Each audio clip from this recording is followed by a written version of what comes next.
اس بارے میں دو حصے ہیں۔ پہلے حصے میں سورہ نساء کا بقیہ حصہ اور دوسرے حصے میں سورہ مائدہ کا ابتدائی حصہ بیان ہوا ہے۔ پہلے حصے میں 3 باتیں بیان ہوئی ہیں: یہود کی مذمت، نصارہ یعنی عیسائیوں کی مذمت، احکام میراث۔ پہلی بات، یہود کی مذمت۔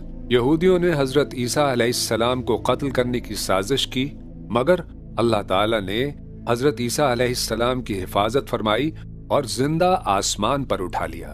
اور یہود اپنی بدعمالیوں، عہد شکنی، آیات الہی کا انکار اور انبیاء کی مخالفت پر مذمت کے مستحق ٹھہرے۔ دوسری بات، نصارہ کی مذمت۔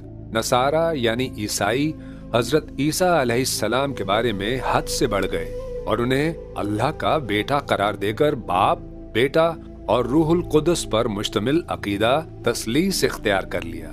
تیسری بات، احکام میراث۔ بہنوں کے حصے بیان کیے گئے۔ اگر ایک بہن ہو تو اس کو آدھا ملے گا اور ایک سے زیادہ کو 2/3، اور اگر بھائی بھی ہوں تو لڑکے کو لڑکی سے دگنا ملے گا۔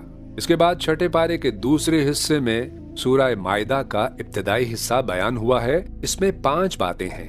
پہلی بات، معاہدوں اور وعدوں کی پابندی۔ یہاں یہ ہدایت دی گئی ہے کہ چاہے وعدہ اللہ کے ساتھ ہو یا لوگوں کے ساتھ، ہر جائز عہد اور معاہدے کو پوری ایمانداری کے ساتھ نبھاؤ۔ دوسری بات، حرام چیزوں کو بیان کیا گیا ہے، مثلاً بہنے والا خون، خنزیر کا گوشت اور غیر اللہ کے نام پر ذبح کیا گیا جانور۔ تیسری بات، طہارت کا بیان ہوا، وضو، تیمم اور غسل کے مسائل۔ چوتھی بات، حابیل اور قابیل کا قصہ۔ قابیل نے حسد میں آ کر اپنے بھائی حابیل کو قتل کیا، جو تاریخ انسانی کا پہلا قتل تھا۔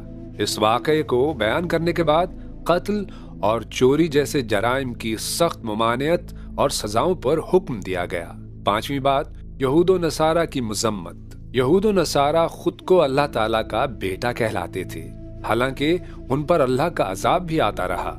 نبی صلی اللہ علیہ وآلہ وسلم کو ان کی سرکشیوں پر تسلی دی گئی، مسلمانوں کو ان سے دوستی سے روکا گیا اور حضرت داؤد علیہ السلام اور عیسیٰ علیہ السلام کی زبان سے ان پر لعنت فرمائی گئی، اور آخر میں واضح کیا گیا کہ یہ تمہارے خطرناک دشمن ہے۔